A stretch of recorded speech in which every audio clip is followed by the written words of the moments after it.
চোখটা নিচের দিকে করো। নিচের দিকে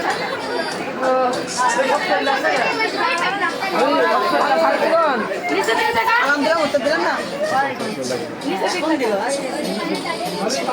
হ্যাঁ আসসালামু আলাইকুম গাইস, তো আমরা চলে এসেছি আমাদের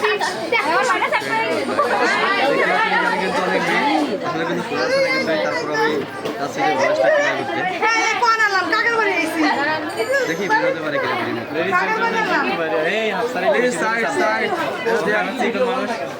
একটু সাইড দেখা যাক, আমরা কিন্তু বের হচ্ছি। শেষ পর্যন্ত ভিডিওর থেকে আমরা বের হয়ে গেলাম। অনেক কষ্টের পর সাধনার পরে গভীর জঙ্গল থেকে আমরা বের হতে পারছি। জঙ্গল থেকে বের হওয়ার পর আমাদের ফিলিংসটা ভালো লাগছে। এবার ভাই তোমার কেরম ফিলিংস? আমার অসাধারণ লাগছে, কারণ বান্ধবীর পাশে বসছি। ও বুঝতে পারছি, ইয়েস ইয়েস